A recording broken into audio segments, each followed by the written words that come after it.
Yes, sir. Them Broheim boys are back. Brother Guilo, how are you this evening? Brother Face, doing all good here, man. Just getting ready for the holidays. Christmas is around the corner. Our birthdays is coming around our way. Yes, So, sir. Mine I'm is psyched. Thursday and yours is on Christmas. Yeah. So I'm psyched for that, and I can't wait for our special show or Christmas show that we're gonna be doing later on. Yes, sir. That's going to be great, man. I am Face Mason, And I'm Gualo. and we are the Broheim Syndicate. This is late as always on Broheim Radio. Um, we got a pretty packed show. We're just going to get straight to it. Before we even get to the news, as usual, what games are you gaming, sir? Oh man, well, update on Resonance of Fate. Pretty much on the second to last chapter, and I tell you that game is. I like it and hate it at the same time because it's like when the minute you finish off a boss battle, instead of it like going to the next chapter, you have to literally go back travel to your save Oh, point, yeah. Hmm. because if you don't do that, then you're gonna lose all Yeah. progress if you decide to like turn off the console. Good So, old, good old JRPGs. oh yeah, Where automatic saving or quick saving was just not a thing ever. exactly. Like, why Oh, not? I mean, auto saving is so good. it is, but not then. Not then. Square refused to put that shit in any game Nah, back then. Man. I think I know why a lot of people be raging. God, man. Especially what used to suck was like playing on a PS2 and having your PS2 cut off while it's saving. Now you have a corrupted file. You got to do the whole game Oh, over. Like the oh man, fucking, you got you know, 73 hours in. re, real quick, you just reminded me of a story. Mm, I remember this is like when I was still living in New York. I had came down here, right? mm, And I had bought me a PS2 Slim. okay. And so at that time I was playing Kingdom Hearts, right? Oh, God. So I'm playing Kingdom Hearts and I'm at the last fucking boss fight, right? And I'm like, Mhm. yeah, I beat the last guy. And guess what? What happened? The fucking game crashed. Of course it did. I'm like, Hooray. no. I was so pissed. And when I looked at the disc, it was a little minute scratch, a little minute That's all you scratch. needed. That's That's all all you you fucking needed. needed. And I'm That's like, it. shit. So I had it when I came back to New York. I had once I rebuffed it, I played it. It works fine, but you could understand my Oh frustrations. yeah. Please, I get it now. And there are quick saves and there's checkpointing and stuff, and I still get pissed when it happens. Especially like you have a boss and you put your life into boss battles. Like people don't even realize that shit. Oh, Like if yeah. there's a game like there's that boss battle that you went through, you had 10 straight deaths. That 11th one, you probably got a sliver of health left. Next thing you know, that boss hits you, kills you. You gotta do this whole shit over. I've broken controllers based on that one right there, man. And Ah, but yeah, I do not. Again, this is why I hate playing certain games. As far as going back in the catalog, like there are certain games I want to replay, but fucking that save point shit. No, I'm good. that is stressful enough, man. I just glutton for punishment. I don't care. I I just see that because I'm not playing that shit ever. I'll tell you, my PS3 sits there. It is nice on my shelf. I don't even know if it's plugged in, to be honest. Like it looks nice in the background. it does. I mean, it's not. Yeah, I don't think it's plugged in. I think the last time I plugged it in was when moving here to make sure it worked, and then when Hmm. I moved everything around again, it's literally just a display piece. That's all I got it for. I'm not playing anything on it. If only it could talk, it'd be like, "Play me, motherfucker, play Please. me." Nah, I have a 360 for that. Anyway, sadly. Oh my god, yeah, but dude, I'm playing the most controversial game of 2020 right now, which is Cyberpunk 2077, which we have a lot to say about that toward the end of the show. Mm, Yeah. That's all I yeah. gotta say. If understand one thing, if it wasn't for all the shit, it would be it's an amazing game. Like story wise, it's fantastic. All the mechanics are really good, and but all the shit that's surrounded. And again, we'll get into this later on. I got a lot I to got say. I gotta Um, say, I mean, knowing you for all these years, man, in order for you to stick with a game with all the bullshit that has, and I mean that storyline, I guess must be worth it, man. Because shit. it's something where it's because again, for all intent and purpose, it's like a Bethesda game. It's not a bad game. It's just a lot of bullshit to play that game, right? So it's Hmm. like like Skyrim's a fantastic game. Fallout is fucking great. We I The Witcher, the same thing, because The Witcher had a bad launch as well. You expect these big open world games to have a lot of issues, but something like this is a little bit different. And again, we'll get into that later on. But yeah, I continue to play it because I want to see where the story goes. And like it's the performance has gotten a little better as far as like number of crashes or super amount of bugs, but it's still buggy as fuck, and I still get a crash a day. So but again, we'll get into that later on. Definitely. But with that, let's get into the news, bro. Let's do Let's this. Let's start get running, into man. it. Let's start with the number one thing on the docket, the X Cloud. Again, this is the third straight show with the X Cloud coming out the gate. It's coming to iOS and PC in spring 2021 in a new Xbox post. Microsoft confirmed that a beta version of the Xbox Game Pass Ultimate System will be available in spring. Windows PC users as well as iOS users will be able to have the technology. Man, I'm using it right now, like as on my Game Pass on the Xbox thing on my phone, and it actually Mm. works pretty well. Like it Oh, works cool. really well, and I was in a really bad spot, like a dead zone basically. So like my phone wasn't getting a lot of like great service, and it was Mm. still pushing through. So I was able to play. I played Gears 5 on it and then when I got into a nice spot where I had all the signal, it Hmm. played flawlessly.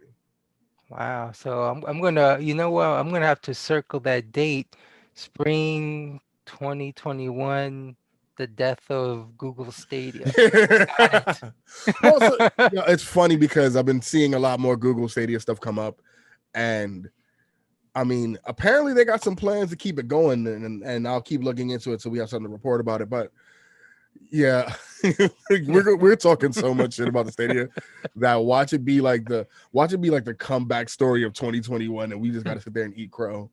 You mean they're gonna be the Rocky Balboa of modern gaming? Yeah, there's a possibility of that, man. Mm. Speaking of Rocky Balboa, because this game was getting a beating when it was shown. Halo Infinite confirmed for fall 21. Yeah, coming from GameSpot, old Eddie McCooch. Halo Infinite is now expected to release in the fall 2021 as developer 343 Industries confirmed in a blog post. As part of the developer's year-end update, 343 confirmed the new release date and also provided some new insight on the game's graphics, art, and customization features. I saw some of the stuff, dude. It looks awesome. It Mhm. looks really, really good. Like they've really taken what a lot of people said to heart, and they're coming up. Hopefully, we actually get a release and it doesn't get delayed till 2022. Well, I mean, that's one thing about Microsoft that they listen to their fan base because even though when we saw that a playable trailer, I mean, it was still in the what beta stages. So Yeah, even alpha, something like that. But yeah, yeah, so it looked like a 360 game, but at least but they told us that this is not the final version of the game. yeah. So They still got clowned for it. oh yeah, oh yeah. They I got mean. clowned hard, man. It's like I understand the beginning of the Series X, you want to like, you know, put your main title game up there, your what you call it, your main game that's gonna like Yeah, push that was supposed this to come out at launch.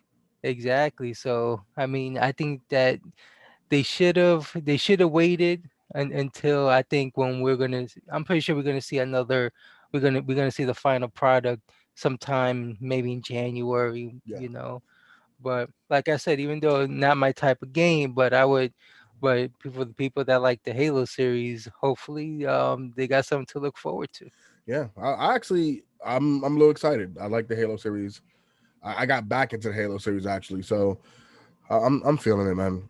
And speaking of another like big launch title, or not big launch title, but like one of their own exclusives, Gears 5 new campaign update came out actually today. Dude, Um, yeah.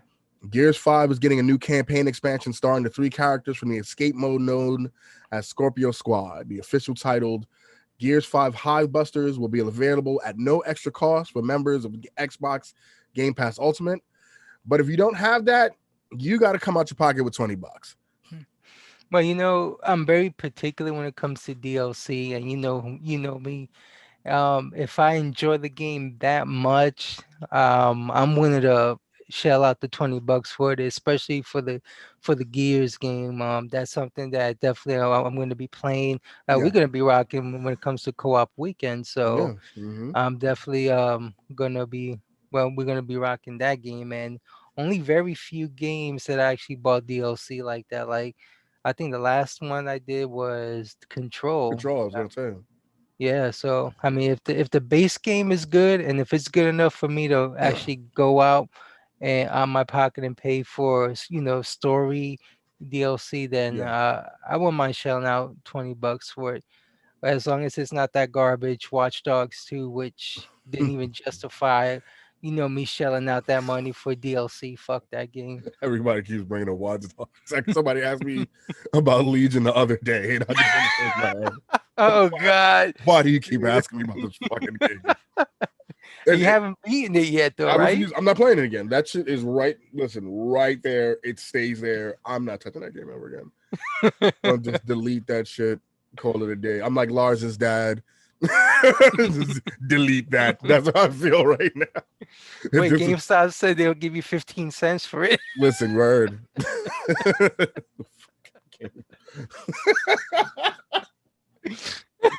Fucking GameStop never ends with their bullshit. Mm. Oh, god damn it, man. I'm just happy to see that they're still.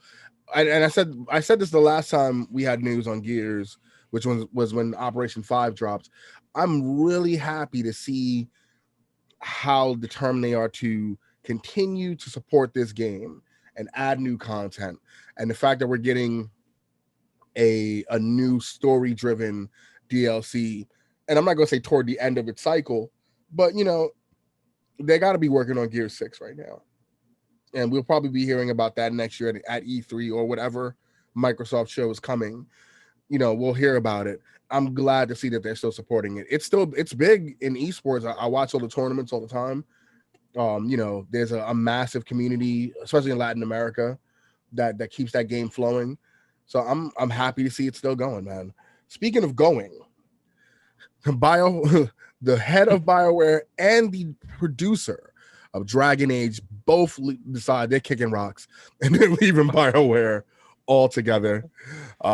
Coming off of Kotaku, coming from Kotaku's Ash Parrish in a blog post announcing his departure, the creative director of the Mass Effect series and now former studio general manager of BioWare wrote, oh, it's Casey Hudson, by the way, wrote, I'm incredibly fortunate to have a career where I've been able to work with the brilliantly talented people, create entire worlds from our imaginations, and see them being enjoyed by millions of people around the world. And now, after nearly 20 years of work at BioWare, I've made a decision to retire from the studio and make way for the next generation of studio leaders. Keep in mind now, this is the second time he's left. This is the second time he's Yeah, I left. What happened to the believe he first? left in 2014. So also leaving was the executive producer of Dragon Age, Mark Dara, stating, though I remain confident in BioWare's strength and continued place in this conversation, I had decided to retire from my position at BioWare. So, My uh, thing is, what the hell is going on in Bioware? People are like, they're like getting off that ship like if it was like the Titanic sinking, bro. Jeez. is BioWare, are we at a point with BioWare, because it started with Mass Effect Andromeda, it then was continued with Anthem, and Hmm. now we have a Dragon Age coming. We had the Video Game Awards. We saw the teaser trailer for Dragon Age, another teaser trailer. and we saw that tease for that, that Mass Effect will continue. Um, I don't think they have faith in BioWare, to be honest. Like, I Eh, think obviously you got to put out the PC stuff. Yeah, we wish them the best and we hope that all this stuff happens. Blah blah blah blah blah. I see it as they're the writing's on the wall for certain things, and they want out. He's been working for yeah. BioWare for 20 years. Casey Hudson has been around Mhm. and has seen BioWare have a lot of success with a lot of the greatest RPGs ever made from the West. And he left, he came back, and now he's like, I'm out again, and it's a wrap. It's weird. It seems something's going on at BioWare at this point. I remember when going back to the whole Anthem situation, when you had those, I forgot the name of the two guys that left that project and all, but Ben Irving and I forgot the other person's name.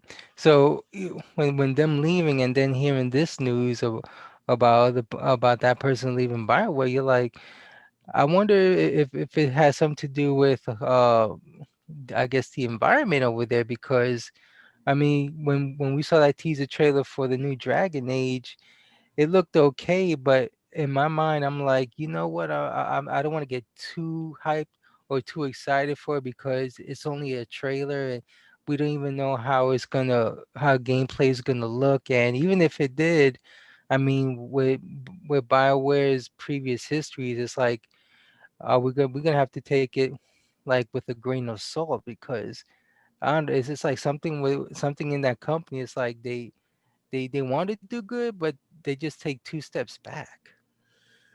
Yeah, I mean, EA has a lot to do with that too. No, but yeah. I mean that's literally what it could be. There's so many different things.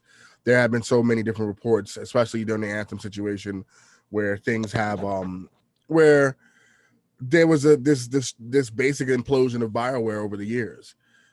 So I mean, hopefully there is some new things happening that'll put the to give them prominence again. I really hope so. I love what they've done. They have a storied history with, like, again, some of the greatest RPGs made from the West. So we wish them the best of luck. I mean, I'm looking forward to the remake to the Mass Effect trilogy, so Yeah. something that I'm really looking forward to play. Hopefully that puts them in the right situation. Let's put them in the right place where we can start. We can actually quote unquote trust them again. Uh, next, this is fantastic to me. For as a consumer, I love this. Warner Brothers announces simultaneous releases, and AMC and Christopher Nolan are not happy. Oh, This is so good. Warner Media is pushing even more aggressively into streaming by releasing every single one of its movies in 2021 simultaneously on HBO Max. Uh, Coming from CEO Ann Sarnoff, we are living in unprecedented times which call for creative solutions, including this initiative for the Warner Brothers Pictures Group. No one wants films back on the big screen more than we do. We know new content is the lifeblood of theatrical exhibition, but we have to balance this with the reality that most theaters in the US will likely operate at a reduced capacity through 2021, which is true. Like, you can't even be hmm mad. It's true. And Warner Brothers is a business and they need to make their money. I mean, yeah. you can't hold on to this stuff. So Christopher Nolan replies first. Some of our industry's biggest filmmakers and most important movie stars went to bed the night before thinking they were working for the greatest movie studio and woke up to find they were working for the worst streaming service. The director told the Hollywood Reporter uh, he had an incredible machine for getting filmmakers work out there, but claims it is dismantling it in a move which makes no economic sense. Chris, yeah. Mm. Yeah, see, Yeah. You let see, it's I tell you something. Like even though we're living these crazy times with COVID and whatnot, and I understand, these movie studios they made these movies already, and they're losing money just having it sit on the shelf. yeah, But at the same time, it's like, we all love going to movies and stuff, but I think to me it's not a total loss because regardless. you have an option whether you Yeah. watch it on the stream or you're going Hmm. to go to the theaters and watch it. So it's really up to the person how they want to go see this movie. Like True. True. I love you know, when Wonder Woman is coming out, you know, that's going to be great. Especially now, they say it's confirmed that they're going to give the same treatment to King Kong versus Godzilla. Yeah. There And are, I think it's 11 movies that they've shown or they've spoken of so far that's getting the same treatment. yeah, so with that being said, there's gonna be people skeptical and, you know, being cautious going to the movies, but I think with all that being said, there's still gonna be a lot of empty seats, and when it comes to social distancing, so it's safe to a degree. You know, you just gotta be careful, man. You That's the know. reality, and you can't trust anybody. He also says Mhm. the following: there's such controversy around it because Warner Brothers didn't tell anyone. In 2021, they've got some of the top filmmakers in the world. They've got some of the biggest stars in the world who worked for years, and in some cases on these projects, very close to their hearts, that are meant to be big screen experiences. They're meant to be out there for the widest possible audiences. Now they're being used as a loss leader for a streaming service, for a fledgling streaming service without any consultation. Does he realize, has he ever heard of Netflix? Because because I mean, that's the biggest platform for streaming out there, right? Like we wouldn't have Hulu, anything like this without what Netflix has done, correct? Like maybe I'm bugging. Correct. Yeah. So and Netflix has given, not only has it given it given life to movies after they've left theaters, they have their own original content that tends to do really fucking well and make them even more money. So are are we at a point now where we got to realize that certain people don't know what adaptation is? Because if you can't adapt to what the situation is, because right now, again, Ansarnoff is correct. These theaters, first of all, not all, like, we've lost theaters. So it's not, we can't act as if we have the same number of theaters we had before. Theaters have closed down just as much as other businesses have. So now, that with that being said, we have less theaters than we did before due to the pandemic and for economic reasons, obviously. You're not going to be able to have the same number of people go because you can't have all these people in a theater to begin with. So we're already operating at a loss. So now people pay. Is he mad because no one's paying for a ticket and you're not getting individual ticket money? Because then that's a different story. But your stuff is still getting out there. They're still widespread, and you're still going to be able to make money. You're still going to get jobs. Like these, as a director, as long as you direct a fantastic film, you will get another job. The movie industry hasn't stopped. There's nothing to saying like the movie industry is over because Warner Brothers decided to push their HBO streaming system. You have to do this. You have to do it. You have to make it where people are going to watch it. The only way people are going to buy and watch it is if we can actually, in the not only the comfort but in the safety of our own homes. What are you talking about when you're sitting here when we're looking at a situation where I'm not going to the movies? If any of these films had come out in theaters, like, and I'm talking about like Warner Brothers shit and even Marvel, I would have been waiting till the Blu-ray came out. Mhm. And then what?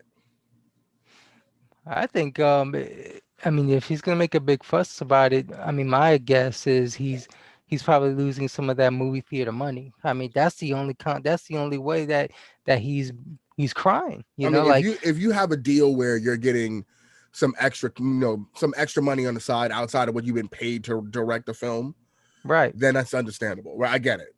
Definitely get it. And that's, you know what, compared to the money you have because you're a fucking millionaire already, you can Mhm. live by not getting a couple of movie theater ticket, some movie ticket money. Because Yeah. you're not getting 100% of the tickets at the door type shit. No, you're getting a small percentage if you're getting that.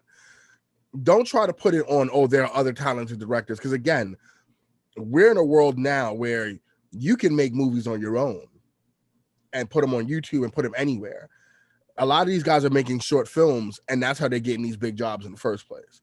and they're still going to do it. Why don't Marvel made this Disney made this comment about this maybe like early in the year during the lockdown when they were talking about possibly releasing Black Widow on day and date, right, on the platform and in theaters. And I didn't hear not one director complain about that. Like not one Marvel director was like, "Oh, this is going to destroy the industry." Like, dude, but Christopher Nolan's upset because what? So I guess we're going to blame Tenet wasn't streamed. And are we going to blame Warner Brothers for that too? Yeah. I mean, it was one of the first movies that actually Came made out it to during the the theaters. pandemic. Yeah, that and what was the numbers for that? Like, it didn't make $1 billion. No, No I one think went. So now who's not seeing your movie? Yeah, I think it probably made like somewhere in the million, if that. Well, listen, whatever it made, it's not. Yeah. So let's. With that being said, Al, that was a worldwide release, correct? Yeah. And you didn't even make that much bread off of it. And so we're in a pandemic. That right there proves that people are not going to go to the movies, and they're not going to risk their fucking lives to see anything in the fucking theaters like that. Not the full, not the massive scope. You had a small amount of people that was like, oh, fuck it, we'll go get out the house, kind of go back to normality by going to a movie, and I'm with that. No, but you're not going to get that from a massive amount of people. We're still in the pandemic. We're still in a lockdown when you look at it, because in New York, they just deaded indoor dining as of yesterday. So we're still in this phase. We have a second wave of COVID happening. Warner Brothers needs to get this stuff out there. The best way for them to get it to people and know that they're going to get it to people where they can make noise and make money in the future is by using their HBO Max oh my god, I can't even think of the fucking word. HBO Max's platform. Yeah, Right. god damn. So that's the reality of it. What I don't understand, you're really upset about something that you can't control, and if you want to sit there and have them continue to do that, then you're a selfish prick, because you're not realizing you're not going to make the money you're going to make. People are still going to have this in their homes. If I can pay $15 a month and get all these movies, why not, dude? We talked about it the other day, right? Game Pass has over 50 million subscribers, right? At $15 a month, it puts them in the billions every year, right? So every year they're making over $1 billion or a few $1 billion every year from 50 million subscribers a month. So, and Netflix, the same, making a shitload of money, and they have a bunch of movies on their platform. Hulu, same thing. $1 billion platform. No matter if Disney owns Hulu or whatever, that's not the case. These are platforms that were out there and making so much money. Warner Brothers is like, we have a bunch of movies we can put on there. We can make it because it's ours. We can take our movies of the other platforms, put it on ours, and make this money too. And put new movies on there, and everything works out. So why not? And they're going to make billions, because you're going to have Warner Brother fans out there, people who are cinephiles, people who are comic book DC fans. They're going to pay for this, and they're going to make billions. And then what? Next thing you know, you're going to have people just literally, I'll put my movie out on HBO Max. Yeah. So what's the problem? I mean, if you really think about it, this is just another version of Movie Pass. I remember, a few years ago, you pay $30. Yeah, but it works. It works. It works because multiple people people have HBO Max subscriptions already because they've been watching a bunch of shows off of there. So it's a viable platform. So don't use that people aren't going to get they deserve to get their stuff out to globally. Everybody in the world has the internet. Who's not going to see it? Exactly. So now, if there's somebody who doesn't, right? Let's say if you have a third world country who doesn't have internet, they're not going to know about your movie. They wouldn't even know you exist. They don't even have a theater. If they do, they're not getting the brand. They're not getting the Justice League cut, the Snyder cut in that spot over there. Like, what the fuck are you talking about, dude? Like, dude, this is the shit. You're mad. Like that's I'm mad because I'm not getting money. That's that. This is that first world problem shit. That's what it Yeah. is. Like first world problems. I'm mad. I'm gonna sit here and go, oh well, other people. We have talented filmmakers and stars. They got paid already. Yeah, They they signed a cashed that contract check and already. worked. They got their money. If there's somebody like Mhm. Denzel or a massive star who again gets these extra deals tacked on, they'll get their money.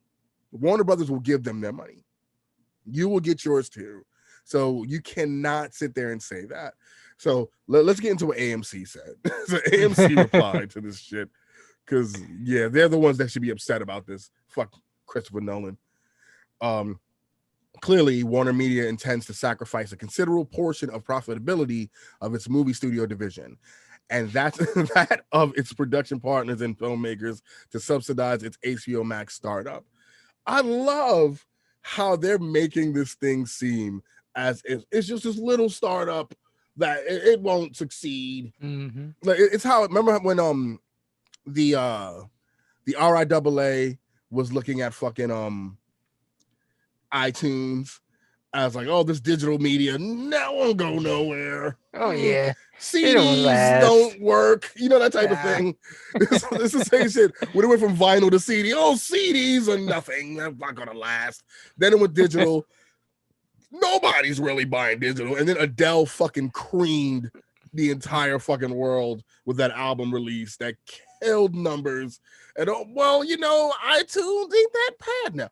This is what it seems like these fuckers are doing. And then it's like, oh, like digital shit doesn't last.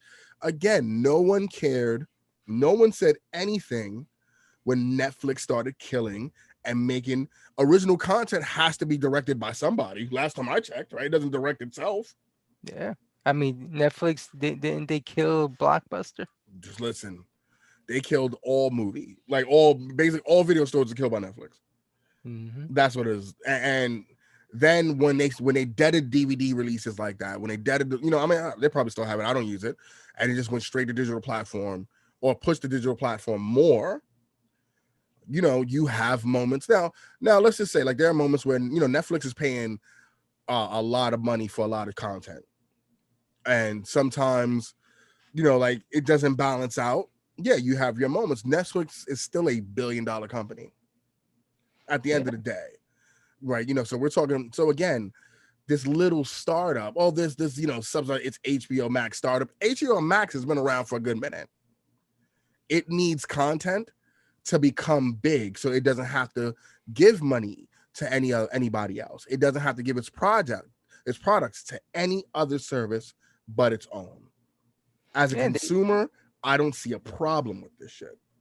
I mean, HBO Max is smart because if you really think about it, it's like, you know, all the DC subscription programming that was available in that streaming service Mhm. when they went under, it's all going back to HBO Max. So they already have the content. I mean, Yeah, when it comes to original series, their original movies. I mean, they're getting up there, and they know that the streaming platform does work. I yeah, mean, like you just said, Netflix is a perfect example of that, and hmm and especially now with what's going on, people want to definitely get to see these movies at a safe environment. So regardless, like, you know, even if you put it on your streaming and you still want to put it out in the theaters, I say honestly, you just let the people decide what they want to do. I mean, they want a chance and they want to go to the theaters and watch it. They'll go if they want to stay in and pay for a subscription for HBO Max, so then so be it, there you go. and they'll watch it regardless. That's They're it. gonna get their money. Whether Christopher Nolan, instead of making 10 million, let's say, he'll make 8, so he No, loses two he's still million. going to make his money. You're Yeah, still going to make your money. Like whatever your deal is going to be, you're going to make your money. People are going to come, dude. Amazon, when Amazon, when Amazon Prime started, right, and they had their own like you know Prime subscription for videos and shit and movies and everything. mm-hmm. You did again. No one was bitching about stuff like this. We're in a situation where you have to adapt. A company has to adapt to survive. We cannot have that old way of thinking if you want something to survive. So, do I miss? We've talked about it. I've talked about it with friends personally. I miss going and seeing a movie opening night, especially like when we go see like Endgame or any Marvel movie or any of the DC movies. I miss going opening night and being with a bunch of friends and appreciating what's on screen together, right? With a bunch of people you never met and you guys have the same love and you end up talking about shit. It's so fucking cool. I miss all that. I do. But there's a point now where you got to sit there and go, okay, I can be around a bunch of people and get sick, or I can be home and I can be safe, right? And I can still watch that movie. I'm fine. Like, I'm really fine. Here's the thing: I can get microwave popcorn and some drink here and not pay $48 for the shit. I'll be okay. I think I'll Not be all right. not So pay $5 for a yeah, candy bar. that's it. Like, fuck out of here. Go right around the corner store, dollar Snickers, and call it a day. So that's yeah. I'm good with that. Let me read one more thing before we move on.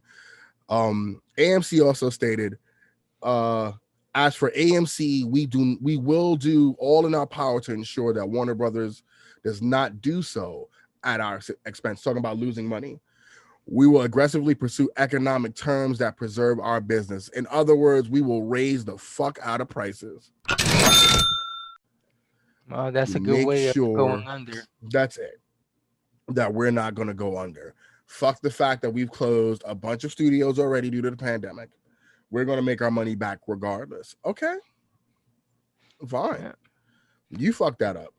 Like you Which I don't see the logic in that because I get it. You want to make up that extra money, but how is raising ticket prices gonna help you out? Because, I mean, let's say you pay $15 for a ticket, and now let's say you're gonna pay $20. You're like, "Ah, fuck it, yeah, I'd because I rather think where we're just at, we're yeah. It's been a minute. Like what are ticket prices now? Usually like 18 to 20, and then and then if you have IMAX, they're gonna charge you another $5 for IMAX. If you yeah." want to see it in So 3D because your eyeballs need to be fucking stabbed, that's another $3-4, on the regular ticket price or whatever. They're going, they're going to find ways. They are going to find ways to make money. They definitely are at our expense. That's the reality. Like this, it's going to hit us, and then see that shit is going to make me go. I'd rather just pay 15 a month and sit at home. Like that's all. And we have the internet. We could do things like watch parties and stuff, and that'll be that's better it. than us worrying about going out and spending a ridiculous amount of money just to fucking go see a movie. Like that shit is yeah. Yeah, I got and nothing. it's all about at the end of the day of paying saving money because nobody wants to just shell out all that money, and No, especially in this times where a lot of people gets freeloaded, and who has money to spend like that. no, So no, yeah, so and so no, where everybody got everyone's been furloughed or yep, they lost their jobs. They're living off of whatever they're living off of right now. I understand that people want to have that moment where you want something normal to do again, and going to movies might have been your thing, but in all reality, it's not worth it. If you are, it's really not worth it if they're going to charge the shit out you probably for it. And like I said, right now, with the spike in COVID happening all over the country, right. I'm good with staying at home. We'll live. Like the people will fucking live, man. Here's what it is. Next on the docket, man. Mhm. You're happy about this because I am too. But Alfred Molina, Charlie Cox, Andrew Garfield, Kirsten Dunst, all coming to Spider-Man 3, bringing together 3 generations of Spider-Man films. As a massive Spider-Man fan, how do you feel about this, sir?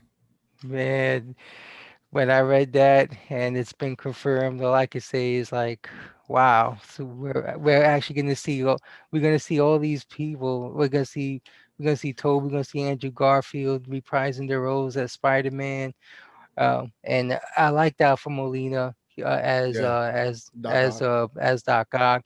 Even though I had my issues with Spider-Man 2, but overall it was still a good movie. The acting was good. Alpha Molina was great. Oh, he's great. Toby and a lot of people may not like even Andrew Garfield, but I Yeah, think the difference of Andrew Garfield to me, even though he does, in my opinion, he doesn't really look like Peter Parker, but he can act like Peter Yeah, Parker. So I could oversee that, and because he did a fantastic job. I love the costume design in Amazing Spider-Man too. It looked more of a Ultimate Spider-Man from the I just comics in a hated the way. fucking movie though. Oh well, That's one of like three movies in my life that I was like, I need my money back right now. I got kind of I got sad because I remember I read an article on it and they compared it to Batman and Robin. I was like, damn, I couldn't say shit. I was like, Yes. I couldn't say shit. Oh, because it's garbage. I was And like, man, and Jamie Foxx is coming back too. Your favorite character. oh, see, and he's the reason why that movie was No, compared no, it was to everything. Batman and Robin. It was everything, dude. You had Paul Giamatti in that movie for 16 Oh yeah, seasons. he was horrible too. Yeah, he Like, was and horrible too. no one could save that movie. No one could I mean, save that why shit. Paul Giamatti of all people? I don't know. I don't know what they were thinking. That movie, again, I sat there. I was so pissed. So Man, pissed. Like, this is balls, man. Um, I can say this. Every time I look at Doc Ock in games or anywhere else, I think of Alfred Molina, which is awesome to me. I think he's a fantastic actor, period. And then for him to do that, he did an amazing job there. Um, Charlie Cox, you got Daredevil back. You're yeah. bringing Charlie Cox, and you're bringing Daredevil to the MCU. Fuck yes, which is what we've been wanting forever. So I'm happy about that. I want to see how this multiverse thing is going to rock here, and I don't. It seems like when they're putting together Spider-Man, for some reason, like the last Spider-Man 3, this Spider-Man 3, and maybe what would have been Amazing Spider-Man 3 if the part 2 wasn't just a clusterfuck. I don't like that they're cramming all this shit into a movie, because when it happens, you have to give time to all these stories to make it happen. I understand that you're trying to find a way to bring the Sinister Six together, and using this multiverse aspect of it does that, right? Um, but I'm a little nervous because Spider-Man 3 was a horrible movie, and the one thing was that you try to push this horrible Venom. I think what's his name? Hayden Church was awesome. I think it was his name Hayden Church or whatever his name is, but he's Something like the that. guy who played the Sandman. Awesome as a Yeah. Sandman. I thought he was fantastic in that movie. Kind of like he was just a side character, and everybody cared about Venom, which Topher Grace's Venom didn't work for me either. But again, when you're trying to pull all these things together, something gets lost out there. Something has to be left behind, and I'm a little afraid that they're going to leave some important things behind, and that's going to cause the movie to kind of wane a bit. Um, I hope. I'm really excited about this movie. I want to see the Sinister Six. This will be the first time we really get to see the Sinister Six, and for Marvel to be able to, Marvel's going to do it. Like Marvel's going to be Yeah. doing it in an amazing way, and then we have Tom Holland being in Venom 2, which I wasn't a fan of Venom 1, but now that you're allowing these things to happen, and MCU kind of has a hand involved in it to keep it all like cohesive. I hope that Venom 2 is great, and I hope that adds on to something where we might see Venom in an MCU movie. Like that'd be fantastic too. Well, So I mean, I, mm, I'm curious, cautiously optimistic. Maybe is a better term. Yeah, cautiously optimistic. well, since pretty much since we're gonna see that since the Marvel Studios is gonna be heavily involved when it comes to the whole Spider Verse thing, I think that I think that the movie is gonna be is gonna be okay because even though Spider-Man 3 was even though it was Marvel, but it was Sony produced. A lot of like you said, a lot of things got lost in translation trying to cram things in. But one Mhm. thing that the MCU is known for is telling a great story, Yeah. expanding throughout all these movies. And Hmm. I think that we're not going to really get, my opinion, I think we're not going to see everything unfold on in the new Spider-Man movie, but I think the main setup is going to happen in Doctor Strange too. Oh When yeah, oh yeah, we know that. so so we're We going to definitely see know a that. lot of good things. Then Marvel is I know they're not going to rush. They're not going to rush it because we all know what happens when you try to rush a story plot line BVS, you know but still What are when you you take your talking about? time, That what? movie was amazing. Like, come on. What are I'm you? not saying I ain't saying anything. I'm just saying it was Listen, kind of man. fast. Listen. First of all, again, you don't talk about our Lord and Savior Zack Snyder. You don't do that. First of all right. I don't appreciate that. Fans, the community doesn't like when you do that. All right. The cut is You- coming. The cut is coming. It's gonna be fantastic. It's the movie he always wanted to make. Shit. the movie that he should make. So It's the movie he you should know, have made. God damn you, Joss Whedon, you weasel, for coming for that's why coming in Whedon got here. canceled. That's Screw it. Whedon. You heard. but you Fucking but you take your time and you make when you take your time in telling a good story, good things will come. And I think that yeah. even though you know even though you could be a little bit a little hesitant, but I think Mhm. that Marvel is if they're on the helm, I think that they're gonna write it out because like real quick, we have news on it's been confirmed with their Fantastic Four movie, and we all Yeah. know how that shit turned out in Fox. Oh gosh, But can we not? I have hope that Marvel's going to say, you know what, hold my beer. I'm going to show you how you make this movie franchise Yeah. into a successful franchise. Yeah. Yeah. They done it before with other movies with B-listed characters. Like who would have thought that Iron Man would have been a big ass movie? Yeah. Yeah. Who would have thought Thor? Hell, Guardians of the Galaxy.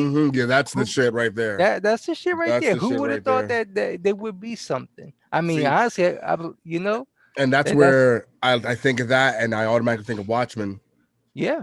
On Snyder's side, like the only time I really give him love is because to me, Watchmen is my favorite DC movie. It is a fantastic film, and it's one of those things where it's like, okay, you're not supposed to make this that you can't make that No. movie.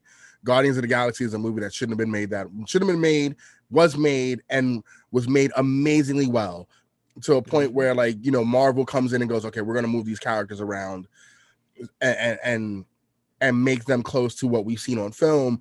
And again, you're right. They've put we've got movies. We have the Avengers. We fucking have the Avengers, dude. Like we have a good Captain America, or had one. Fucking Chris Evans. Like we had a fan. I hated Captain America. He made me love this fucking character. Mhm. Like this is the cool shit about Marvel, man. It's long-term planning. They have a great plan, and I think even before grabbing the final pieces and getting their IPs back, they had a plan. It's like, okay, we want to get these back to put these guys where we want to have them and keep these things going. Now just give me Punisher back. Give me the Punisher. Give me Luke fucking Cage back. I could care less about Jessica Jones. Don't even talk to me about Iron Fist either. Just give me, or if you're gonna give me Iron Fist, give me fucking Iron Fist and not fucking sad white dude. I don't want to see that shit. So I think they have a plan in mind. What is this, phase 4 now? Yeah, Phase 4. Um, phase 4 is gonna be massive, dude. Like we're not like I don't think like we can even understand the scale, especially with a Fantastic Four movie coming, knowing that we'll actually get a fucking Galactus. We'll actually get into Galactus. We'll actually get these characters, and Marvel's not afraid to use like these quote unquote subpar villains. No, They're not no, afraid at all. no. I It's not like mean, Batman. Every Batman movie's got to have a Joker or exactly. something like that. Like no, like I like the fact that the Batman is using the Riddler and the Penguin's in there, and other characters are there. Catwoman's in it and stuff. I like that, but every time you turn around with a Batman thing, any Batman thing, even in the comics now, I mean, at this point, how many more Joker wars can we have? How many And more I Joker series can we truly have as if he doesn't have a cast of villains? he has one of the best rogues gallery there is. And you're not I'm using any of them because the Joker. I'm sick of this shit already. Marvel had like, I mean, you brought in Ultron, and we wouldn't have thought that. I mean, I wish it was the Age of Ultron like the comics, but it wasn't. But you brought him in, and that's who you used. You know that's fucking that's fucking awesome to do. Like you're using all these characters, and Civil War.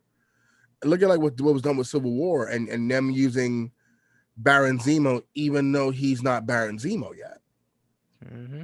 and now he's Baron Zemo. Yeah. It's going to be like I think they have a massive plan, and I'm excited. Like I said, I'm cautiously optimistic about Spider-Man 3. I'm really excited to see what they're going to bring to the table with Yeah. everything else coming.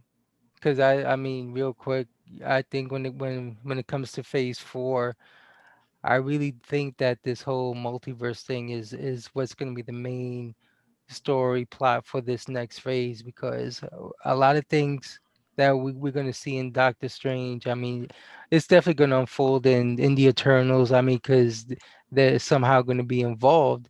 And I mean, and not only that, plus if and this is how good when we talk about the MCU and how long-term planning is what they do best. I mean, my and I spoke about this before. My theory, we already had a little peek of the whole multiverse throughout Avengers and Infinity War, when Doctor Strange was peeking through other realities to see how the other realities fought Thanos. Yeah, I mean, and then when he had to peel peel the fabric of time and space, who's to say that, by doing that, there's repercussions that's going to come, and I think yeah, that we're going to see those things play out in Doctor Strange too. yeah, So, I definitely mean, are.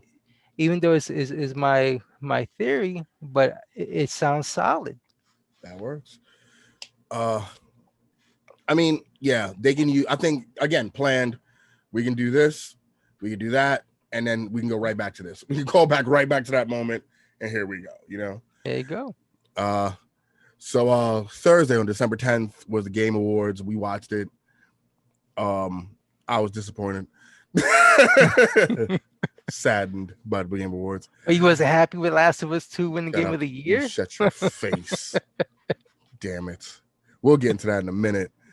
But there were some really kick-ass announcements, and I wrote a few down, Al. I'm going to throw them. I'm just going to throw them at you. You just tell me what you think about them, okay? Shoot. All right, Sephiroth is coming to Smash Brothers.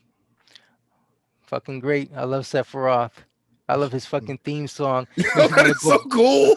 makes me want to go buy a Switch and be like, Sephiroth, Don't even play it. Sephiroth. Just have him on the screen just singing. Yeah. Right? Hell, I want to just download that his theme song, man. Coming just down the aisle with that just shit. go to work with that and just play. And when you Be walk like, into what you work, said, bitch? No, just, you take that damn box. once Sephiroth. you walk in, just hit the button, just boom, Sephiroth. So, Left Left 4 Dead has a spiritual successor called Back for Blood.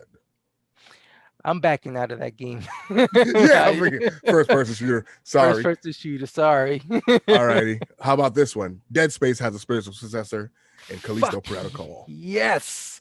Fuck yes. I'm telling you. And you know what? Because when we saw this trailer, you even said this game reminds me of something, and I can't put my finger on it until the Yeah. guy said that they were the developers of Dead Space. And I gotta say, man, Dead Space, the first one, by far is the best, because I mean, when it talks about when you want to create atmosphere, Yeah. Yes. that game Um, fucking rules. there's a level of like dread and desperation is not the word. There's just a like, I can't do this. Like that's the feeling of Yeah. like, I can't do this. Like, and it's just everything happens to let you continue to feel that way throughout that Mhm. entire game. Like I I never played the felt yeah. there's never a point where I felt overpowered in a game ever. I played the game, and I kid you not, I had goosebumps because when I had that experience where I'm turning around, I'm right around the corner in that long hallway, and all of a sudden I see that monster alien just running at me. I'm like, holy shit! And luckily I had to shoot him in the legs, and and I got him like Yeah, that. But those, the jump scares in that game to yeah, me were unpredictable. yeah. It's made to feel like there's just no letting go in that game. Like No, it's man. paced beautifully to be that. Dead Space 2 wasn't bad either. But same thing. I mean, Dead Space 3. I mean, what was the one? That was the rail shooter. That was Oh, Dead Space. Extraction. I I think it played was it something. too. Yes, yeah, I think it That was. fuckery. And they made a Yeah, big deal. It comes with a comic book. I don't give a fuck. This shit was I got horrible. it because the collector's edition for Dead Space 2 came with that, so Okay. that's why I got it. I think I I have think it. of it, I might have it on a Wii. I'm not sure. And I think it was yeah, given to me. I I know gotta it was check. originally was on the Wii. Yeah, I've and seen I it think I on. have it on the Wii and was given to me. Yeah, Hmm. it was horrible. Next, excuse me. The initiative's new game is Perfect Dark. I'm hyped. I know Of you don't play course Perfect you Dark. are. That game is fucking amazing. The Perfect Dark Zero shit balls. That was like a cover of horridness. But the first, like, Perfect Dark is so good. And the funny thing, I was listening to like two podcasts the day before, and they were like, yeah, one guy was, it was like, okay, over under initiative's new game is Perfect Dark. And I was like, listen, in my head, I'm like, I'm taking the over. This is definitely their new game. And then to see that, yes, I'm so happy, man. We like Microsoft is going back into that catalog, and they're getting some good studios to come and make an awesome new game. That was an original Xbox game, right? It was on, I believe, Perfect Dark was on N64. Wow. Okay. Um, Dragon Age and Mass Effect get teasers. I think we saw that. We mentioned it earlier with the BioWare story. Yeah. Yeah. It's just a teaser. It's just a teaser. That's all it is. Just a Mm, teaser. I'll wait till actual gameplay. You know, I'm looking forward to the remastered trilogy for Mass Effect, but yeah, same here. I mean they can't. I mean, I don't see how they're gonna fuck that up. You know, I mean, I'm sure when they remake Andromeda, whatever mess ups that they did, hopefully they Yeah, fix it. Andromeda was a mess more than just like technical issues though. Like it's just a bad a character you couldn't relate to. Like a lot of shit. It was just it was a horror Yeah, show. Um, they showed Vin Diesel as a dinosaur hunter in Arc 2. That trailer is gorgeous. That trailer looked really cool. And then I just read that he became, now he's not starring in the game, he's a character in the game, but he's also the executive producer of the game. oh, okay. Like he signed on as EP. So that's right. And I want to add this because I didn't put this down in our notes. They showed the game It Takes Two by that studio that made A Way Out and Yeah, Brothers. And as amazingly, it's super like different in tone, it's lively and shit and whatever. I'm definitely looking to play, like, forward to playing that game. yeah, it's a definitely different game. I believe it's online co-op Yep, if I'm same not thing, same mistaken. as that's their niche. Yeah, and that's one thing I like about. Forgot the name of that guy. I mean, Yeah. he's funny as hell, but he's definitely passionate on what he does. Mhm. Playing Brothers and playing The Way Out. Even with this new game coming out, it's a little different, but I can see it being fun if you play with friends and whatnot. Yeah, that's the point. And then going into the list of game award winners, which we're not going to go down everything, but obviously Last of Us 2 cleaned house. Mm. um, and there's some moments here that I was happy as fuck, though, I can't lie. Laura Bailey winning best performance. Yeah.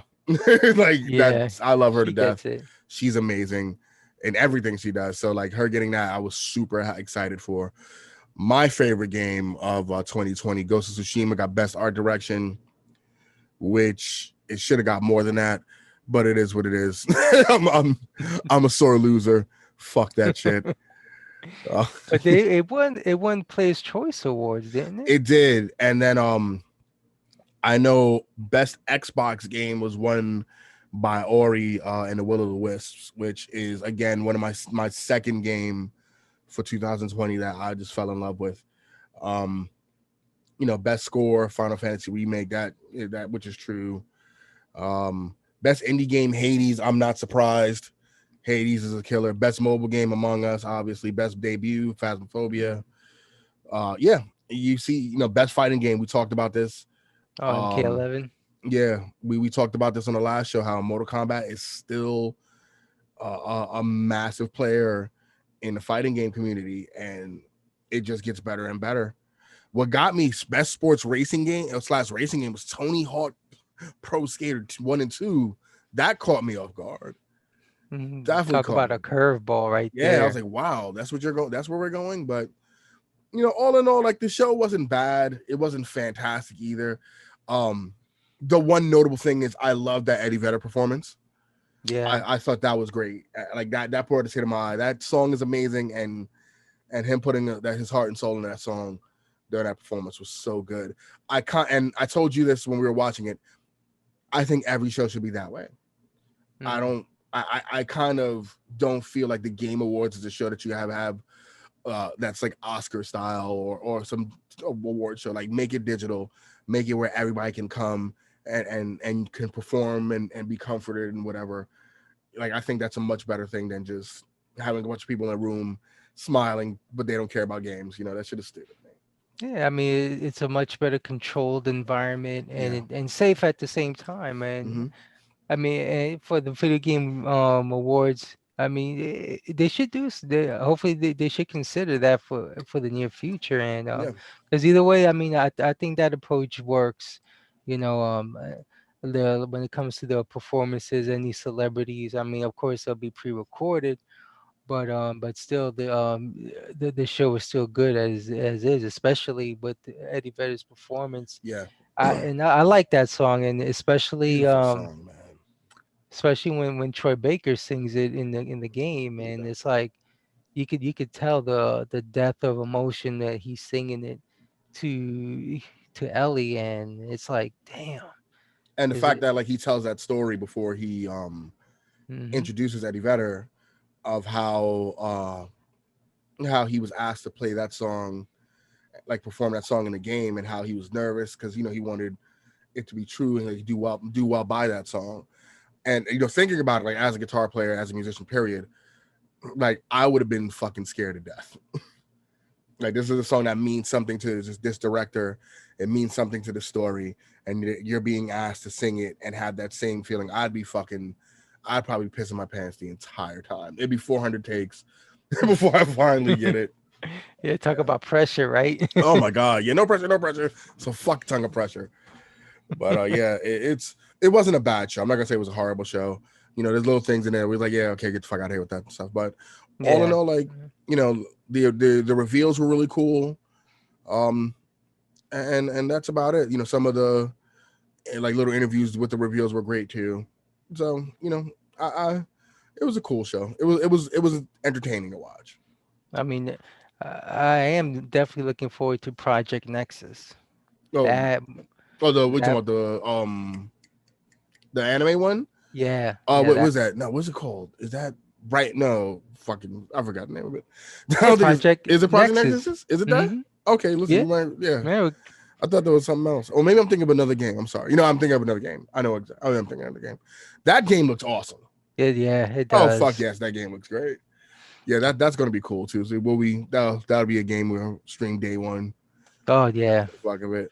I wonder if that one's multiplayer though, because remember it has two characters and they're talking about like them having to work together. So I wonder if there's a multiplayer aspect in that game.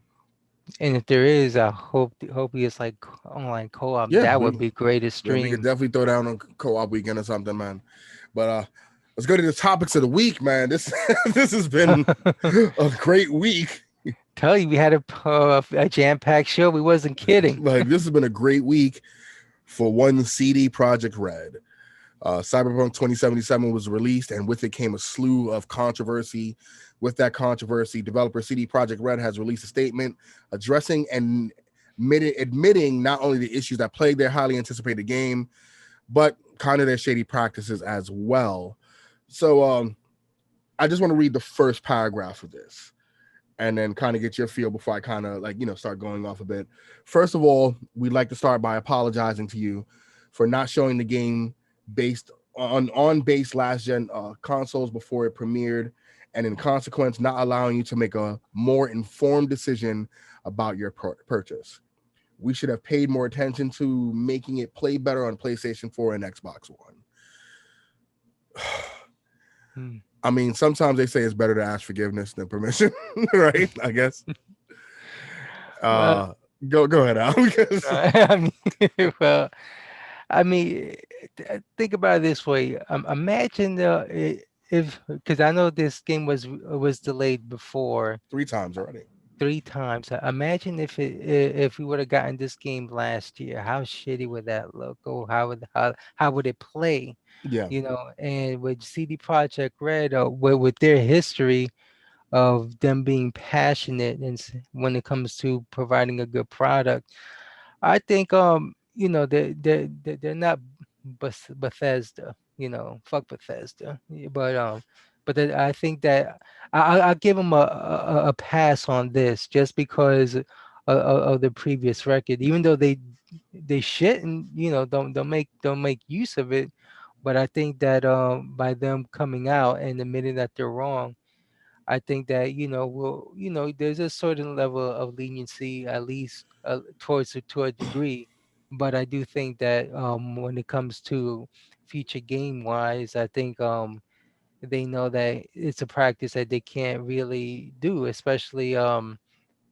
uh, especially with the next gen games being like $70. Even though I think they said they're not going to charge no, that. they're not charging that. No. So with that being said, you kind of like have to take the good with the bad. Like, okay, we kind of giving you a half baked game, but it's only gonna cost you $60 or $50. You don't have to pay 70 for it. So it's like, all right, I'll give you a pass. So with them, I think that when they release these patches, I think this game is gonna be something. Like I said, even though it's not my type of game, Yeah.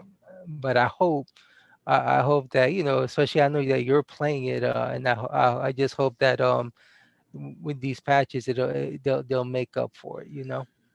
So let me get a few things out so you understand like how I agree with you and respectfully disagree with you in certain aspects. Hmm. So I have one question. Um, do you respect the man for telling the truth before or after he's caught? Oh well, that's a I mean that's a good question. I mean, it's always good to do it before you're caught because at least you'll be more honest. But Okay, if you so if you now I asked yeah, that question that way to make this first point. So let's get the good shit out the way first, right? okay. So Cyberpunk surpassed all development costs day one. First day, Hmm. so they did well. Cyberpunk broke Steam's all-time concurrent player record with 24 million players at the same time playing this game, right? Cyberpunk gets a Metacritic score of 90 on the PC, which was a good thing, even though that's what they showcased.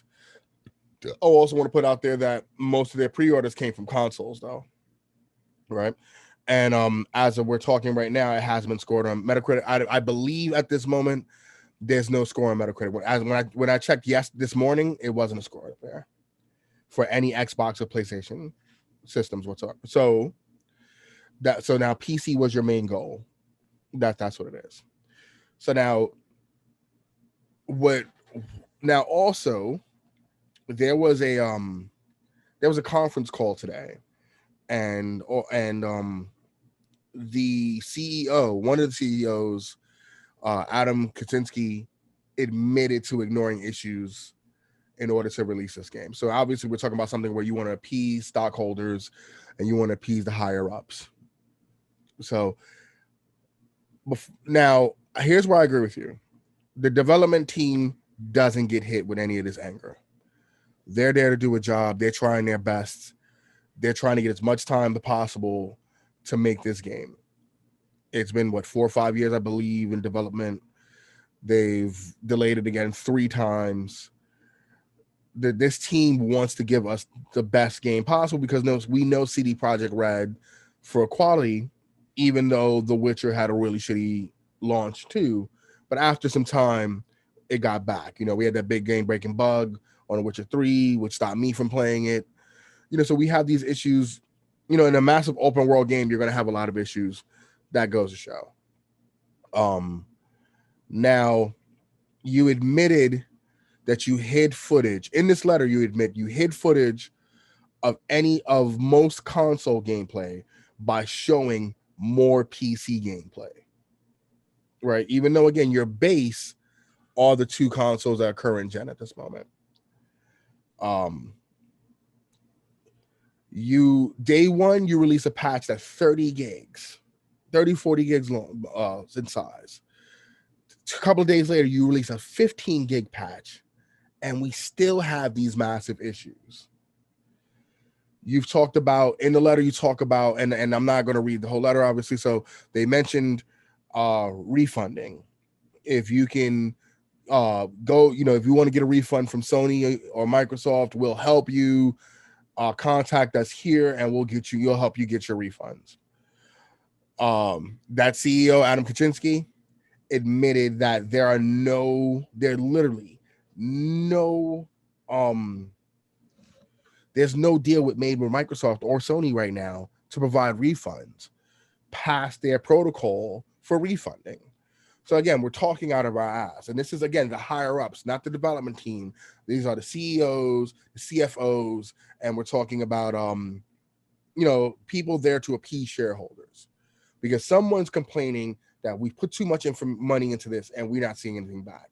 When you saw that your day one sales got you all your money back and more. So now financially, you would have been great with delaying this again. We might have been upset as fans, but understanding when we got a great product, we'll be okay. Because not for nothing, fans buy a lot of shitty series. Dragon Ball Z is the perfect example of a fucking series. Tenkaichi 5, 6, 9, and 10 or whatever the fuck. And all these other ones are the same game, and yet fans keep buying.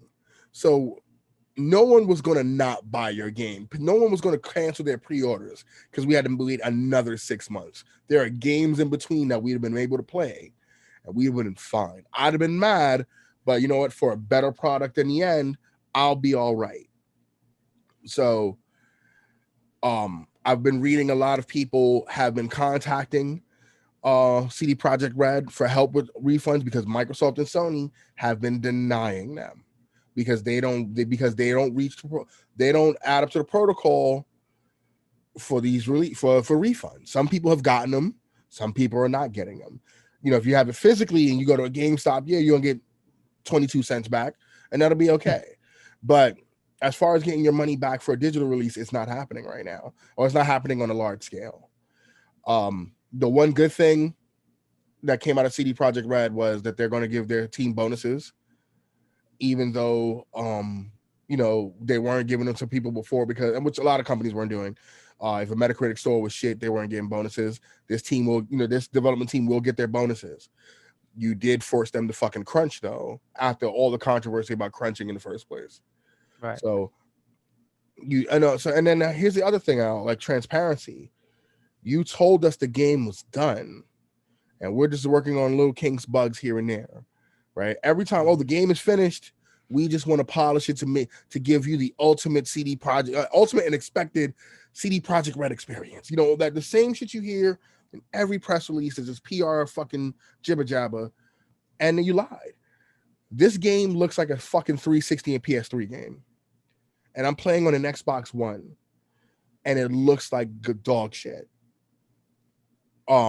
People who have a Series X and a PS4 5 are complaining of the same issues that I'm complaining about on my Xbox One. So again, you're I don't give a fuck how much you've admitted. You've broken the trust of a lot of your fan base. So I went and I read this other letter from the call on CD Projekt Red's forums. And when you're looking at the comments, there's a bunch of them that's like, oh well, we're with you all the way and all that dumb shit. And it's like, no, fuck that. You like they pushed, this is what they wanted to push. They lied by throwing this thing out here and going, okay, we want people to see our game. This is what your game's going to look like. Oh, it's going to look like this on all games. You had a little bit of fucking footage compared to the PC shit. You had a small amount of footage on PS4 Pro and Xbox One X. And it was funny, but not as bad as it is now. I mean, when you're playing a game, my game crashes twice a day, easily, minimally twice a day. Texture's not loading in. Fucking like frame rate drops, button lag, buttons not even working. Like down to literal. I'm in a map. I hit a button to open up my journal to check my shit. I can't do that because it doesn't work. And you still playing it, dude? Well, I'm playing it more because when it does work, it's actually a great game. right? So I have to preface that. I have to disclaim that with when it does work. Mm-hmm. So now when it's working and there's no major issues, like I can get past the graphical error thing. I can get past that. But when the game doesn't work, it like you sold people, including myself, a broken game. And you knowingly and willingly did that. And I'm sorry. After a while, like you can't say him like, I'm gonna give somebody a pass. We've given Bethesda a pass until Fallout 76 dropped. Right? Bethesda got used to, they were accustomed to just putting out shitty products. Great games, shitty versions day one. You knew. It used to be funny how like one of their games would come out and I would go and watch, like I would check them, and it would be like I would check on YouTube and they'd probably be like a couple of hours into release, and there'd be videos of that game's glitches, funny glitches already 2-3 hours in. So it's become something that we expect from them. This shouldn't be something we expect from anybody. This is not a pass. This is not something like, oh, well, you know what? They'll get it right sometime. No. At this point, a company needs to be held for the bullshit they pull. I'll give the developers a pass. The development team, I'm not mad at the development team at all. They don't have the power to sit here and go, you know what, fuck off. You need to let us do what we have to do and uphold the name of CD Projekt Red. We're not getting that from them. We're getting higher ups and stockholders or shareholders who want their fucking money now and don't truly care about what they put out there as long as they get their money. These letters admitting to all this, you're admitting it because we're pissed as gamers, we're pissed as consumers. Gaming sites are fucking clowning you. There are memes out there clowning the fuck out of you. And that's why you came out and said, oh, we're sorry, we didn't pay attention. That's not an excuse as a company that's providing a service. If it was somebody else, and I'm not going to go extra, like if a nurse didn't pay attention to your mom, you're not going to hear that shit. That's way too extreme. But when you're buying a game, you're buying a game for a service. This company's providing you a service by making a great game for you, and you pay the $60 you pay, or the $100 if you buy like some special edition. This special edition was $200 fucking dollars, $249, I believe. That collector's edition is great, by the way. Yeah, it But is. so you paid all this money, you expected a quality game, and you got dog shit. Because I know I did.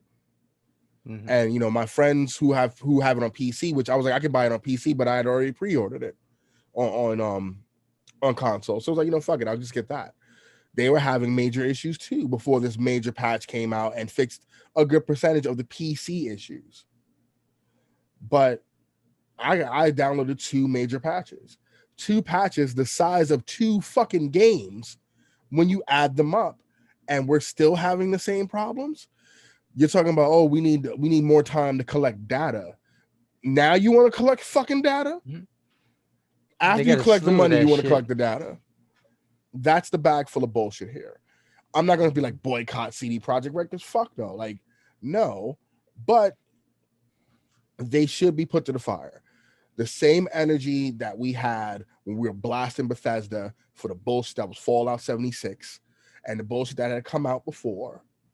You need to blast this fucking, these higher ups for that thing.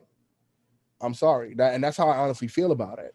The game this is a fucking 9 out of 10 game if it came out the way it was supposed to come out. That's the reality of this. This game is that good when it's fucking working.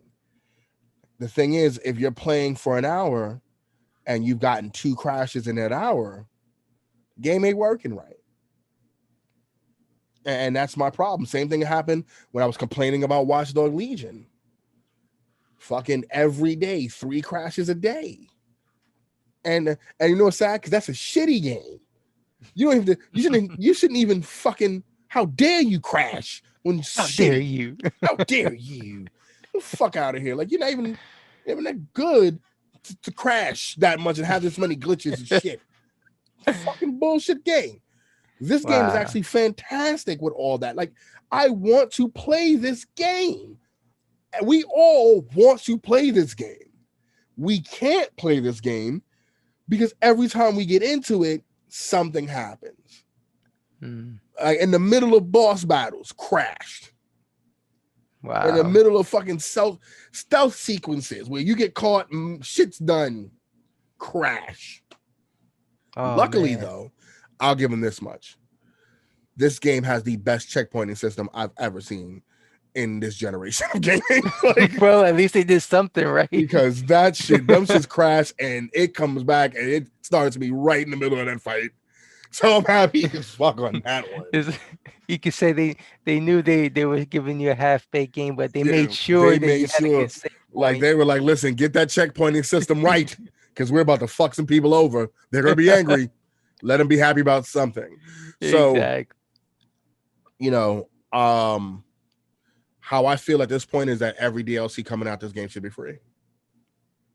I Right? agree to that. Pull a Ubisoft card. All DLC for this game is free. That's what you should do. I'm sorry, we can't get refunds for this shit. Fuck all that.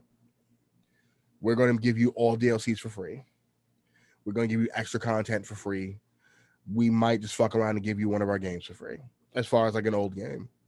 Because Ubisoft did the same thing when they had that issue before with Assassin's Creed Unity, where they gave away games. They gave you a list of games, like, take it. Whatever you want, it's yours. I just didn't want any of those games. but it was like, listen, we're going to give you these games for free. We apologize. We're going to give you DLC. Like, they sat there and literally tried to cup and fondle your balls until you fucking forgave them. Sometimes you got to do that. Like, as a company right now, you have a fan base, a good amount of a fan base that doesn't trust you because of what you've done. What I'm happy about is that these higher ups that are speaking, they're not throwing their team under the bus.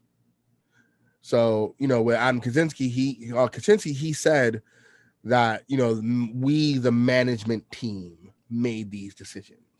We did this. So that shows us that, they're not putting the onus on, like anybody else, they'll throw the buck towards somebody else or whatever and pass the So buck. And they're they're not not doing playing that. the They're blame taking game. that shit. The next parts of, so like, I believe January and February will be 2 major patches to fix these games. Right. Obviously they won't be in like 4K and all this other stuff, but they'll look as good as they can look on an Xbox One and a PS4, with the PS5 and Xbox Series S and X versions looking incredibly better than they do now.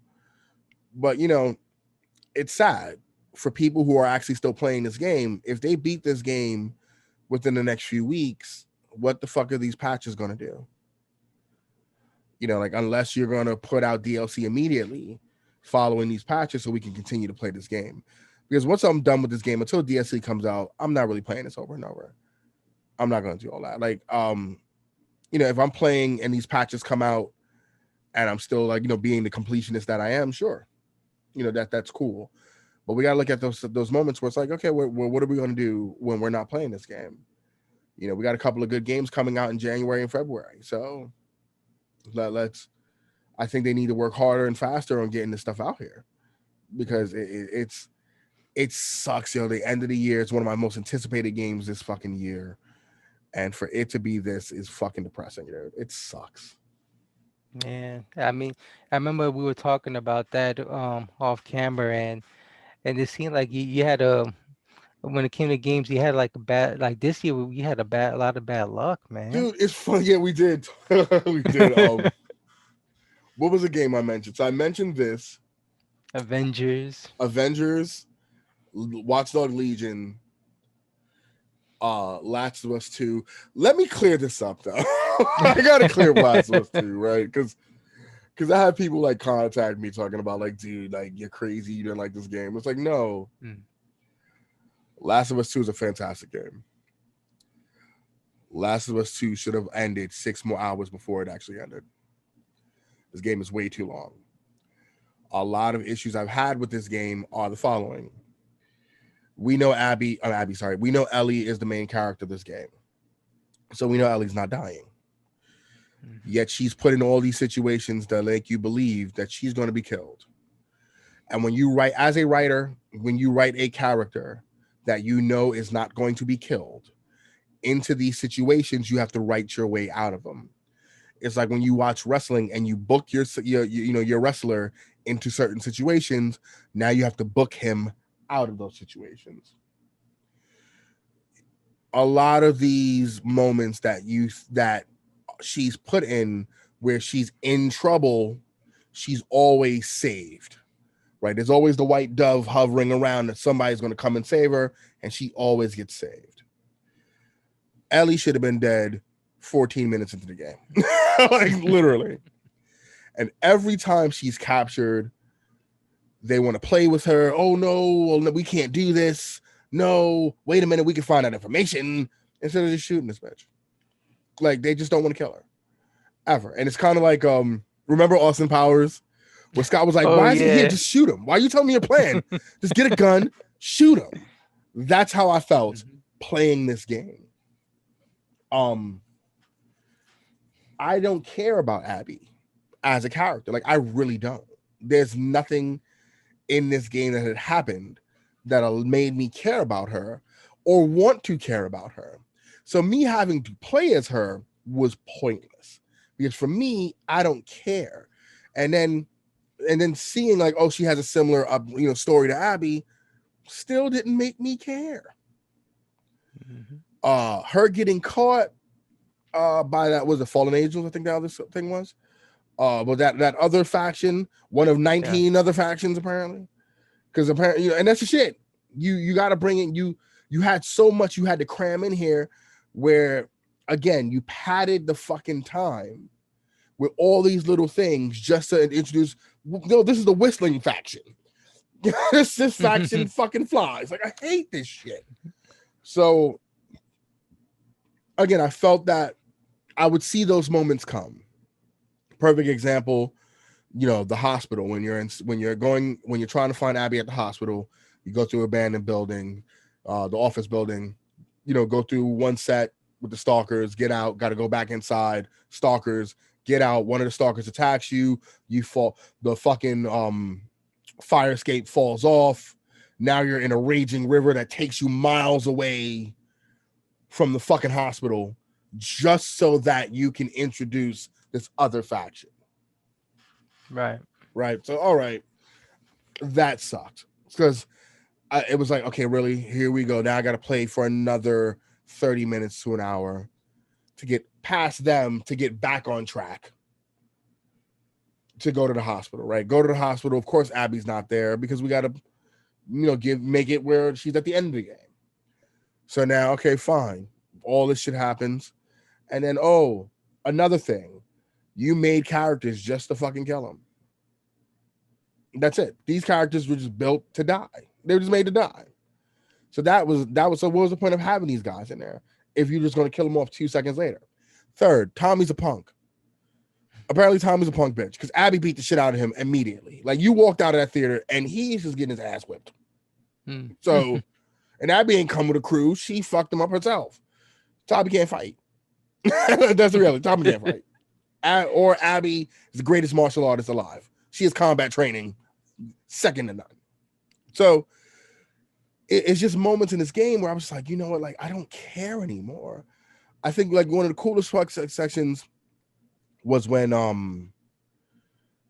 for Abby's birthday, the whole thing with her going into space when he took her to the museum is one of the coolest scenes in that whole game.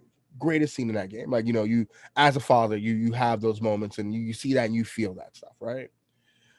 I wasn't sad that Joel died. Like, and it was crazy because I love Joel in part one, but I love Ellie even more. I probably keep saying Abby, and I don't mean that. Mhm. Um, so like I said, Ellie, I love Ellie a lot more. The fact that, and we're gonna spoil the fuck out of it, I don't even care anymore. How you got her to go back after Abby after trying to settle down and have a family with Dina, you know, someone she's actually in love with and made her happy. You know, with all the shit that was happening, Dina had her back, and you made Tommy come back and guilt trip her. Like, are you fucking serious? Like, that's the storyline we're gonna go with? You promised me she's fucking 17. Like, fuck out of here, like that bullshit. So, or wherever she is in now. But so it felt, again, it just felt like a lot of moments where you just did these little things to just write things along without real thought into it. You know, Abby gets captured. She's fucking tied to a chair. What are we gonna do? Oh, one character A, I'm gonna kill this bitch. Character B, no, we can't kill her, man. Why the fuck can't you Mhm. kill her? And then, you know, after they argue, someone gets shot in the face because someone's there to save her automatically. Jesse came and saved her and then got shot in the face 2 seconds later. Like, you know, like it was crazy. So, and not 2 seconds, obviously, but you know, like again, you brought these people in to save her to then die. So and it's just again, it's padding time. Like, just we'll figure out. When Ellie has to get here, we'll figure it out. Let's just start doing it. And I just felt like it didn't work out for me. So when I was playing those scenes, you know, because you have to play stealthily, you have to play quite carefully. I loved playing the game, but once I started realizing, like, yo, I'm gonna be playing this shit for probably another 10, 12 more hours longer than I should be playing this game. And it's because they want to introduce shit. Dude, she got caught and she's tied to the tree and they're fucking playing with her hand with the stalker that's hanging upside down. And oh, we're Yep. gonna play your world. Just shoot the bitch. Just fucking, you see, and then look what happens. She gets out. But and it's like, come on, this is the entire game is this. Ellie gets caught all the time, and no one can kill her. She's immune to Come on. death. And then you went through all this shit, beat Abby ass. I'm gonna kill this bitch to have a flashback and like, get out of here. Are you fucking kidding me? Like really? That's what we're doing? And it just felt like, come on. Only time I felt bad for Abby is when you see her and she's tied up and it doesn't look anything like her anymore. Because you tell they tortured the fuck out of her and shit. That's when I felt bad for her. And when she's like, I don't want to fight, I was like, I don't want to fight either. like, I don't fight. But you know they're gonna make you have the Metal Gear Solid 4 moment. Right. You gotta fight. You get your ass handed to you by a bitch who's emaciated as fuck. And then you're playing this out and it's just so bad to me. It's so like that's my issue with it. It's like it didn't part one was perfect. Fucking perfect. And you had a lot of big shoes to fill there. And part two, I put so much time in that shit. You know how I do, Al. And I was not like after a while, I was sitting there going like, really? This happens. Oh God, let me guess. The ceiling's gonna collapse. The ceiling collapses. Oh, It's like let's make the wrestling. You're floor already predicting. collapse. Now I gotta fight 10 more of these Yeah. guys, and then I gotta do this. It's like, come on, man. Yeah. Eh, Last of Us 2, man. I mean, they had a lot of shoes to fill, and I think that one of the hardest things about that game, obviously we agree, the gameplay was fun, but I think that the most challenging part about that game is trying to recreate the same magic as the first one, and that's hard to do. And the direction that Neil Druckmann trying to implement in in this game here, it was a lot of people had mixed feelings about it, and was this really the direction that it should have been, or it should have Yeah. been I mean, my opinion, I mean, it should have been a straight up revenge story. I think that would have been played out a little bit more instead of focusing on both sides of the spectrum. And because they really they he from what I know and from what I read, that like they really wanted to make it hard for you to really enjoy the game, these characters, like, Well, you it makes it hard for you to yeah. go, oh, I want Abby to die, because it seems like they wanted, or they knew that people had fallen in love with Joel, and so the death of Joel would give you this feeling and emotion that, oh, I want to kill this bitch. Like I feel just like Abby, oh, Ellie, I want to kill this. And then with that, you're going through the whole game on this killing spree, Hmm. and which is crazy because you're killing everybody. But then in cutscenes, when she's killing somebody, she's like, oh my god, like she gets nervous as if she didn't want to kill anybody, but all you're doing is killing everyone. Right. So, but yeah, it's like, okay, you go through all this shit and you kill everybody, and then you're still having this hate-filled revenge on, I hate this bitch. And then when you play her shit out and see that she went through the same thing you went through, now you're like, oh, I really don't want to kill her. No, I want to kill this bitch. I Yeah, still I want mean, to kill her. that to me, that's what it felt on my end, because even though towards the end I really didn't feel that type of sorrow that I felt, with Abby, because I'm so emotionally I'm invested in Ellie, because especially with the first one, Yeah. the first game, the bond between Joe and Ellie was a beautiful thing. Like, you see it develop at while you're playing this game. Mm-hmm.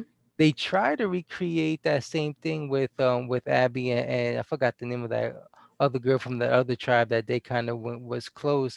They try to recreate that same magic, but it really didn't it didn't work, because you could try to see what they were trying to recreate, and by trying to recreate that, it's like, to me, it kind of like cheapens the memory in a way. It's like, you want to do something different, but at the same time, you're using the same formula that you kind of used in the first game, which, it's not really working out. And I think a lot of what I think Druckmann wanted to do was like really like fuck your head up while you're playing this game. And in reality, me playing it, I beat it and all. I mean, at the end of the day, I still wanted to see Ellie get payback for Joel, and even though I didn't get the ending that I really wanted, but the ending that it got, I think it was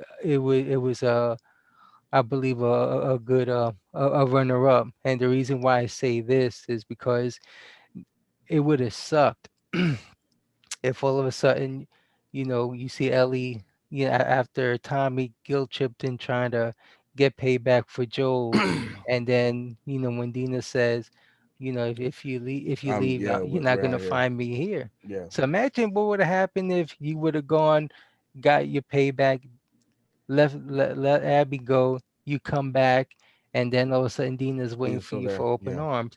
It would have been horrible. I'm like, this game would have sucked ass, because you need to show that if you really want revenge, revenge comes with a price. Even whether you completed it or not, you made a decision, Yeah, you and did. Yeah, and by yeah, the you're right. fact You're and right. by the fact that you came back and you didn't heed her warning and you came back to empty house, I'm like, you know what? That's at the end of the day, Ellie deserved it. I'm like, this is the Oh, perfect ending to do it. I'm I like, get it. I get all yeah, that, dude. Like, yeah, if you're gonna leave all that behind, kill this bitch then. right. Like, don't have the spirit of Optimus Prime trying to change your fucking life. You know what I mean? No, fuck that, man. But again, it just it's not a horrible game. Last of Us 2 is a fantastic game. Mhm. Last of Us 2 is 6 to 10 hours too long. Easily. Easily. You could have cut out a whole faction of that shit. I don't like it in movies, and it's coming in movies where like um, it's like the Bond shit. I expect you to die, like that shit where it happens. Like you expect all these things to happen, but when it happens over and over and over and over and over again in the same movie, you're like, okay, fuck out of here now. This is the Right. comedy. Like I can't even take this seriously, and that's how I felt about this. But wow, we really went on a tangent there. I apologize for that one. My God, man. So to end the night off, we Yeah, are I told talking. we wasn't bullshit when we had our jam-packed show, Yeah. wasn't we? Um. but- so we're gonna end the night off with this one. Disney Investor Day 2020 dropped some fucking bombs, man. Mm. During the fucking Game Awards, they were just dropping bomb after bomb after bomb after bomb, just letting you know that we got some shit. And unlike, and we're and fuck you, Christopher Nolan, and fuck you, AMC Theaters, because we got our own shows. Like our little upstart platform is doing it right. So let's just go down quickly some of the list. As far as the live action series are concerned, Rogue One prequel called Star Wars Andor, Star Wars Obi-Wan Kenobi, which will feed in Hayden Christensen as Darth Vader again. Okay. Mm. This is the comeback tour. My boy put up a thing, it's like, yo, I want to see the comeback tour of Hayden Christensen, and I guess we're gonna see it. Let me see. We got a mystery series called The Acolyte, which is a female-driven series set in the High Republic era.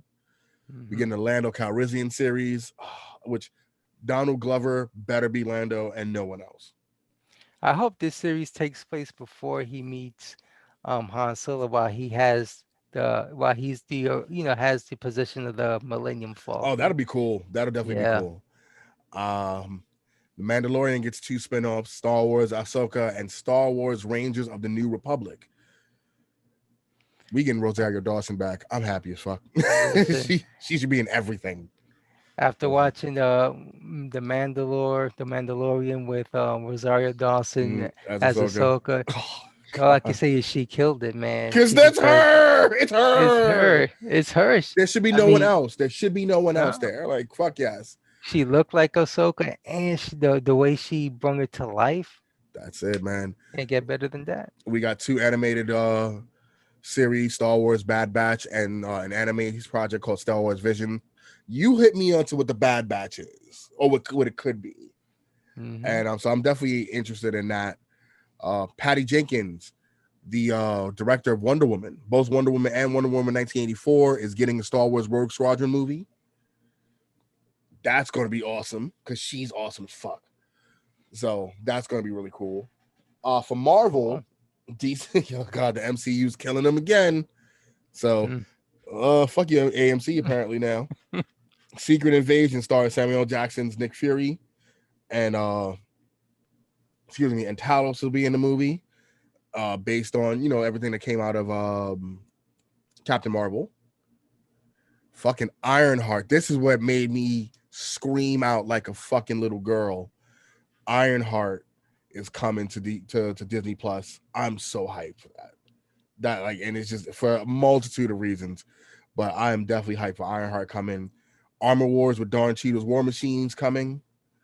Baby Groot's getting a series. Mm. Like fuck out of here, Baby Groot. Wow, he gets his show. That's it. Guardians of the Galaxy gets a holiday special. I hope it's a parody of Star Me Wars, man. too. I hope Me so. too.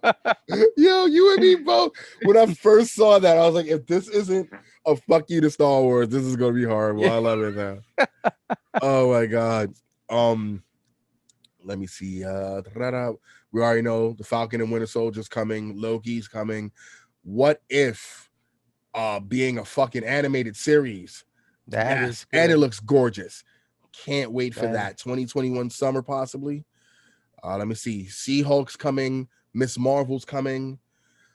Announce what you mentioned earlier. Fantastic Four movie is in development. hmm We're going to get something that's not the clusterfuck of any of the last three movies.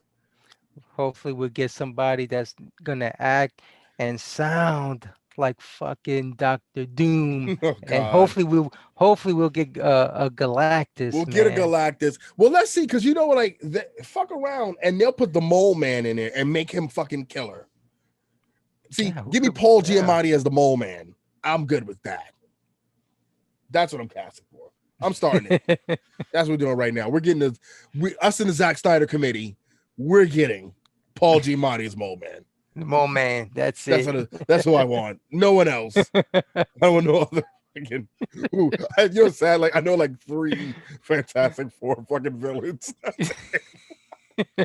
Yeah, I'm such a fucking ass, man. I don't know shit about them. Like, like, and some of them aren't even there. There are other villains that have come into their world. He's just the most recognizable Yeah, let's besides get Doctor Mole Man. It Doom. started with Mole Man, so like, let's just go with Mole Man. Shit. Fucking Ant-Man 3 called Ant-Man and the Wasp: Quantumania. Um, apparently Miss Marvel's coming in into Captain Marvel too. So that might be fucking cool as well, man. Doctor Strange and the Multiverse of Madness. It's supposed to connect all the Spider-Man 3 events, confirmed. Yeah. And former Batman Christian Bale is going to be Gord the God Butcher in Thor: Love and Thunder. Another thing, I screamed the fuck out when I read that one, because Gord the God, but that God Butcher series, I don't know if you've read it, Al. If you haven't, I'll fucking ship it to you. Like, I'll have one sent to you tonight. That's one of the best fucking Thor series ever, dude. I Is love it it. out on trade paperback? Yeah, I'll fucking get it. That'll be my early birthday gift to you. And then I have another one coming. It's gonna be awesome. I'll But read that. yeah, you'll read that. It's two trays that I have based on them. I forgot. Oh my god, the artist name keeps killing me. I got his name in my head and I just can't fucking say it. Like, it's right there. The art in there is fantastic. It's a perfect book. It's great. It's so good. And story's good. Oh, so good. Like, it's Thor going through some shit, going through some real shit, man. Oh wow, Um, okay. so we already know. We found out that Marvel is not recasting T'Challa, which we talked about the last time. You don't need to do that. I read a Mm, comment. Somebody was talking about, oh, like, I don't understand why you can get somebody else. And one dude was like, because he was perfect, and you don't need to fuck up that legacy. nah. You Which I'm definitely don't. curious to see if they still doing a Black Panther movie, Black Panther 2. How you gonna go away around it is if you're not if you're not gonna, I know you're not gonna recast the character, but Oh, you can. They said you they're know, not even doing CGI for it. Like, so it might get. It could be that he died at that and in the war at the end of Endgame. hmm You so know, it's because I know they're not gonna, nobody, from what I'm understanding, nobody else is gonna take up the mantle of the Black no, Panther. no, they haven't confirmed that yet. Um, the chick who plays Siri, who I'm so sorry, I'm forgetting names today. She was saying that she's not even thinking of the possibility of being Black Panther right now, because how fresh, his death is. So it's a lot to get over. Um, and so that's why they, like, it hasn't been confirmed for that reason. Right. Um, Indiana Jones 5 in pre-production. With Harrison Ford. It's with his mother. No, nah, he's in it. Yeah, Harrison Ford is his last movie as fucking Harrison Ford could. Here's the funny thing, like, this old man, and I love him. This old bastard could be in anything, and you'll watch it. It doesn't matter Yeah, what it is. he So always is good. yeah, you don't need him in anything, and he's just great anyway. We got a new Alien series coming for FX. I'm curious about that. Yeah, because the last Alien movie was garbage.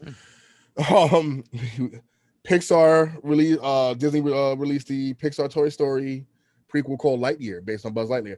I heard Chris Evans is the new voice of Buzz Lightyear. Yeah, I'm curious to see how that's gonna work. So yeah, and then they're getting a spin-off series for Tiana and Mona. You get a new Pokio live action remake on Disney Plus. So much shit. I think they announced like 52 things. Shit. Yo, like they fucking, I'm telling you, they drop bombs, man. I I think mean, they was like, oh, Disney's you not big. wanna, like, they WB, you wanna talk this shit? We got something for you. Yeah. I think the WB is. I mean, I think the Arrowverse is in deep trouble here, man. I mean, because we got WandaVision dropping next month, We and that do. alone is We gonna be definitely good. do. Wow. Yeah.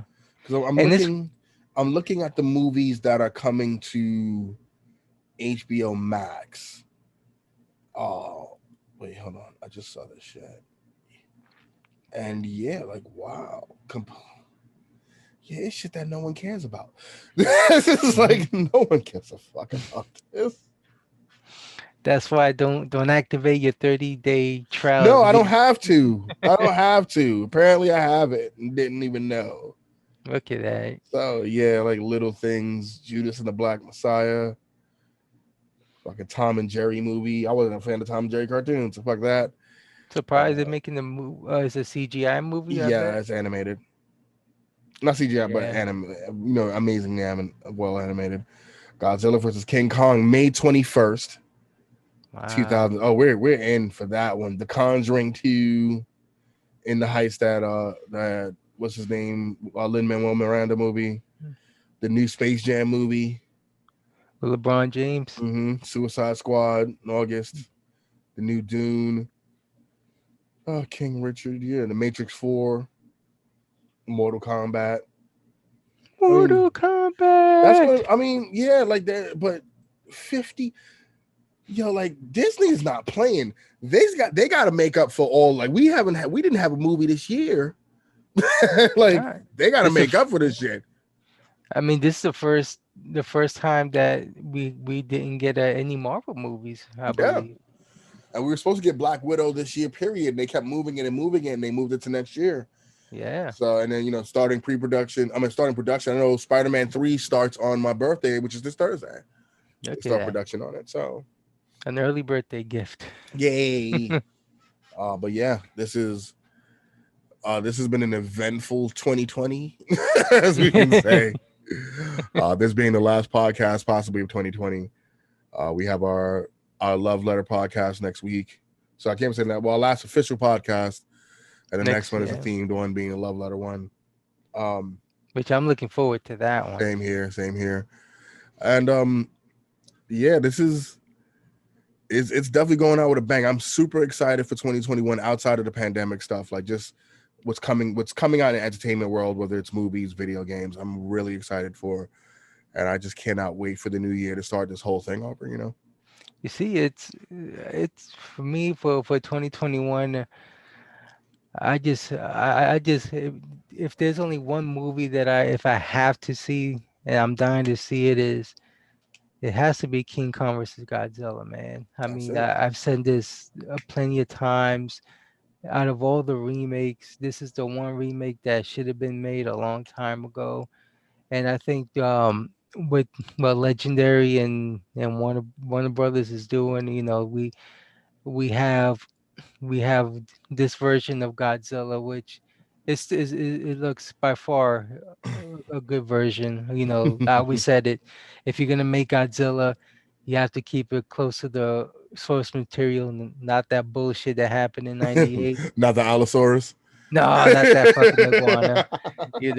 And I love how they did King Kong and how King Kong is gonna look in this upcoming Yeah, movie looked aged. I is like that a lot. is gonna look good, and I think and I know they're gonna treat these two IPs with a lot of respect, especially with Toho. They're not gonna let anybody mess with their IP, Hmm.